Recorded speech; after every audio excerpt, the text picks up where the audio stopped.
magbabasa. Basa mo nga. Ay, hindi ba? Ay, hindi ba? Yan. Sige. Game. Okay na? Ulitin natin. Ulitin. Game. Okay, go. Yun na, activity 1. Ala, Eric, bawas sa mga yung tunog yan. Basa mo na. Isip. Ang salitang magkasalugan. Sabihin mo muna yung TV. Sige, painan mo. Activity 1. Okay. Drew. Ito na lang. Sabihin mo sa akin kung ano yung sagot nito, ha. Papasahin ko, Cesar. Apa. 4 lang pagpipilian mo, ha. 4 na na symbol lang siya. Yung sunny day, cloudy, windy, rainy day. Makikita dyan kasi ano yun. Hindi. Makita ko yung sagot. Natakpang ko. Ganun na lang pala. Nakikita ko yung sagot. Kasan ang sagot? Sagot. Yun na. Nakikita ko. Patay mo na doon. Ulitin mo ang video. Kinig ka, ha? Okay. Activity 1. Number 1. Listen carefully, ha? Makinig ka ng mabuti. Number 1. It is nice to go biking when the weather is A. Sunny, B. Windy, C. Rainy, D. Cloudy. Cloudy. Ay, cloudy. A. A is sunny. Sunny day. Very good. Okay, number 2. We stay at home during A. Sunny, B. Windy, C. Rainy, D. Cloudy. Windy. Number 2, we stay at home during pag ano? Alam ko na, ano? A. Sunny, B. Windy, C. Rainy. Windy. Rainy. Raining pala. D. Cloudy. Raining. Rainy. Rainy day. Okay. We stay at home during rainy day. Correct. Okay, number 3. The boys are playing at the park during A. Sunny day, B. Windy day, C. Rainy day, Windy day. D. Cloudy. Windy day. B. Number 3. The boys are playing at the park during A. Sunny day, B. Windy, C. Rainy, Windy. D. Cloudy. Windy. Ay, cloudy pala. Cloudy. The boys are playing at the park during cloudy. Very good. Huwag kang bara-bara sumagot. Sumagot kapag muna, saka ka sasagot kapag tapos na akong sabi. Number 4. The leaves of trees falls because it is. The leaves of trees fall because it is A. Sunny, B. Windy, C. Rainy, D. Cloudy. Cloudy. The leaves of trees fall because it is A. Sunny, B. Windy. Windy. Oh, windy day. Check. The leaves of trees falls because it is windy day. Number 5. Listen carefully. Makinig ng mabuti. Huwag kang malikot. Number 5. Jean uses her umbrella because it is A. Sunny, B. Windy, C. Rainy days, D. Cloudy days. Cloudy day. Very good. Check. Jean uses her umbrella because it is rainy day. Very good. Okay, perfect. Cesar. Kinig ka lang, ha? So, ibig sabihin, sa Tagalog, pag sunny day, pag sunny is, ano yan? Ano sa Tagalog ang sunny? Sunny. Ito. Sunday. Sunny, ano to? Ano sa Tagalog? Sunday. Maaraw. Maaraw. Kapag windy, ano siya sa Tagalog? Papa. Ano? Tingnan mo. Angin. Ano? Angin po. Umupo ka ng maayos, huwag ka malikot. Ano to? Hangin. Okay. Kapag rainy, ano sa Tagalog pag rainy? Uulan. Ma- Hindi. Raining. Ay, raining. Rainy. Nauulan. Uulan. Okay. Pag cloudy, Maulap. Maulap. maulap. Ano siya sa ano? Okay, maulap. Ayun o, nakikita mo ba? Ayun o, ma, sa likod mo. Ayun o. Maulap ngayon, mainit. Sige. Tama, sige. Okay, kita ko yung sagot.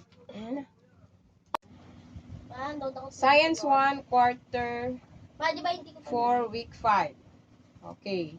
Una. Our lesson for today is we're going to study about Science 1. Okay, basahin niyo muna to si Sar. Basahin mo na.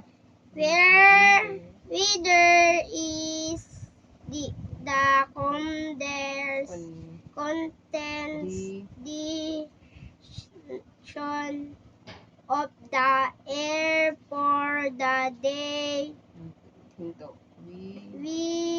There is in an atmosphere leak conditions.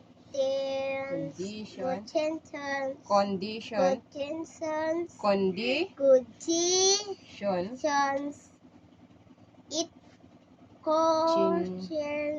changes day to day in different parts of the world. There are different kinds of weather.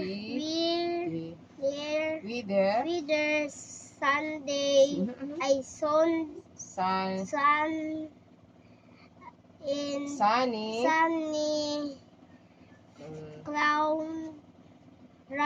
cloudy, ready, and when they weather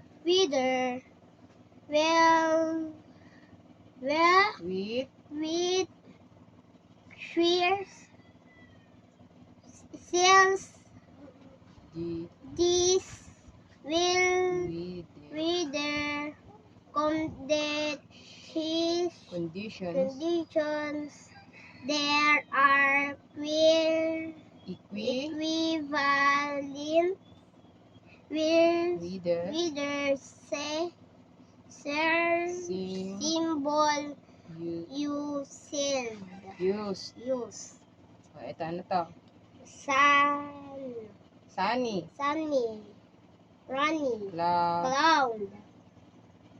Sunny. Cloud. Cloudy.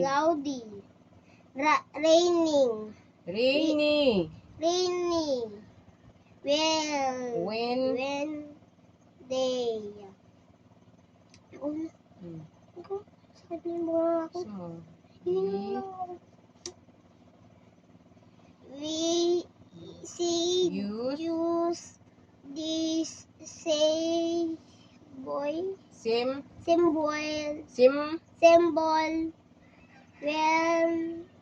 when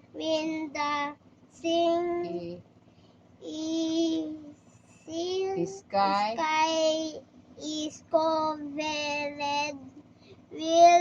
covered with thick clouds. The air is not warm nor cold. Yan. Tandaan mo We choose this say assemble when the sea is sky is covered where will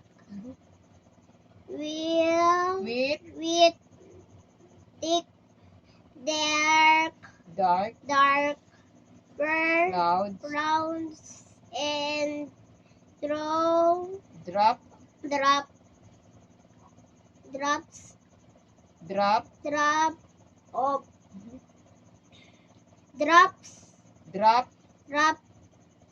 things droplets of where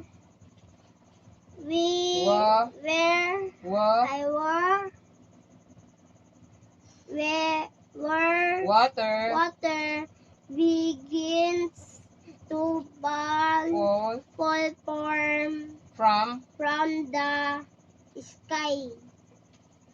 We use this say assemble when the sun shines very brightly. The air is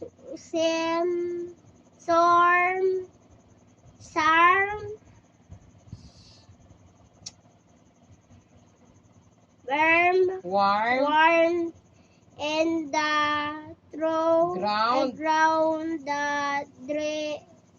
is dry. We use this symbol when the air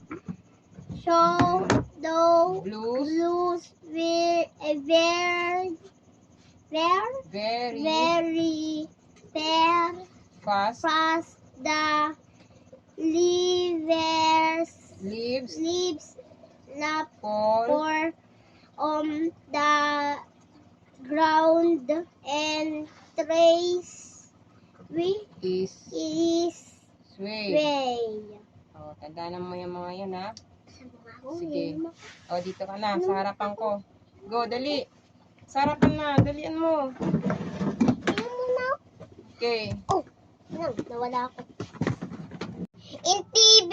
In TV. In TV.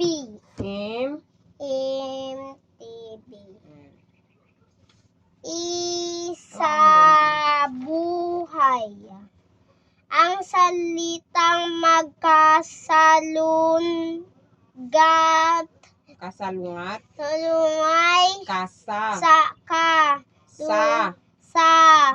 Lungat. Kasalungat. Ay mga salitang magkaiba ng kahulugan o kabaligtaran ng ibig sabihin. Halimbawa, masaya, malungkot, malaki, maliit, malinis, madumi. Gawain, basahin ng bawat ang bawat pangusap, bilugan ng litra na kasalungat ng salitang may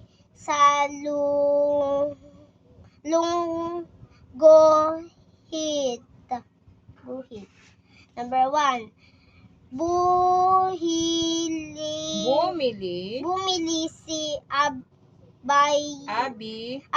ng maraming kindi sa tindahan.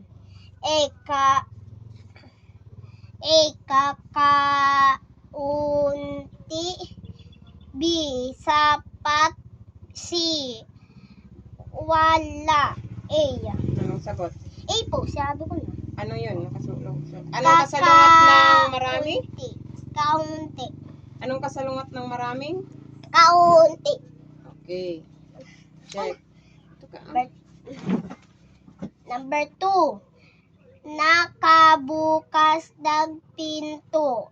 Anong gagawin mo? A. Nakaharap. B. Nakalaylay. B.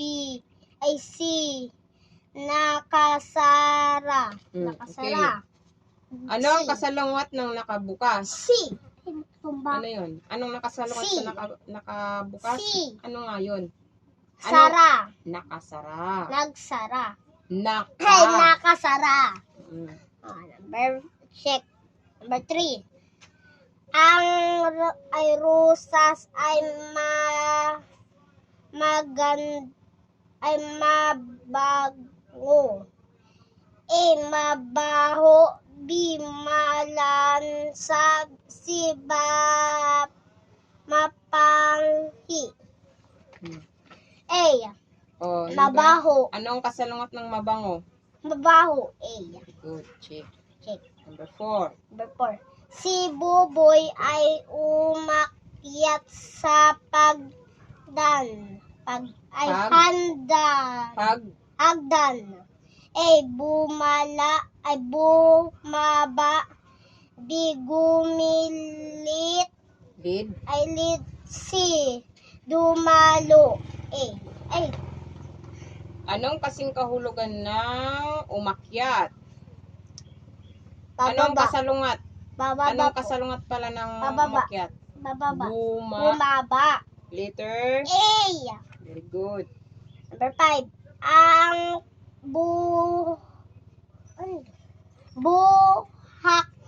buhok ni Alvin ay kulot. A. Mahaba. B. Manipis. C. Tulid. Ano yung tulid? Tuwid. Tuwid. Tuwid. Hindi Oh. tuwid. Tuwid nga yan eh. Mahaba. Anong kasalungat ng ang kasalungat ng salitang anong kasalungat ng C. salitang kulot? C. Ano 'yun? C. Ano? Anong kasalungat ng Tuwid. Pag, Ano yung tuwid, ma? di ba pag buhok kasalungat ng kulot? Ano yung tuwid, ma? Ito, straight yung buhok. Gano'n. Oo nga, peras sila, peras. Peras, yan. Basahin ko yan. Basahin ko na! Hindi na yan. Hindi na, kakaliit Ay, tayo, drawing lang yan. Drawing lang ito. Ito. Ang dami! Ito na, gawain natin. Lagyan ng hugis puso ang bilog na nagsasaad ng mastong gawain at ikis kung hindi ka aya-ayang gawain.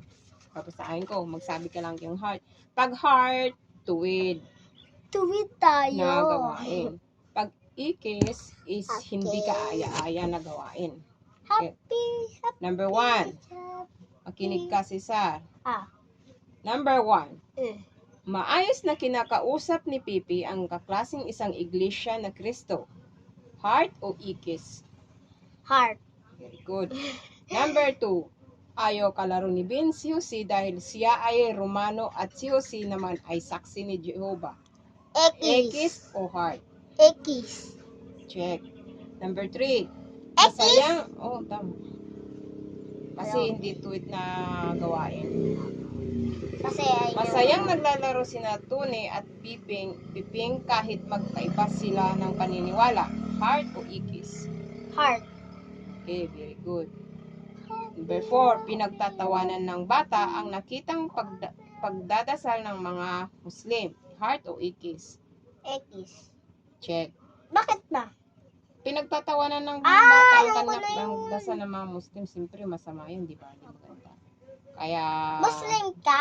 hindi Yung ka sa abroad? ayang gawain. Number 5, ayaw kasabay ni Lala si Maya sa pagkain dahil siya ay nagdadasal muna bago kumain. Heart o ikis? Ay, heart. Ayaw kasabay ni Lala si Maya X sa pala. pagkain dahil siya ay nagdadasal muna bago kumain. Heart to X. X. Okay. Check. Very good. Check, tapos X. Ito, Cesar. Kasi dadasal check. Tatanungin kita. Ito, makinig ka. Ang salitang magkasalungat ay mga salita na magkaiba. Ang kahulugan o kabaliktaran ang ibig sabihin. O, Cesar, ano ang kasalungat ng masaya? Malungkot. Good. Ano ang kasalungat ng malaki? Maliit. Very good. Small. Ano ang kasalungat ng malinis? Madumi. Very good. Sana anak lagi kang ganyan nakakasagot perfect. Madumi. Ito drawing na to, wala na tayo. Yeah! Okay guys, Mm. anong sasabihin mo? Thank you guys. Bye-bye. Thank you for Thanks for watching. watching. Bye. Bye.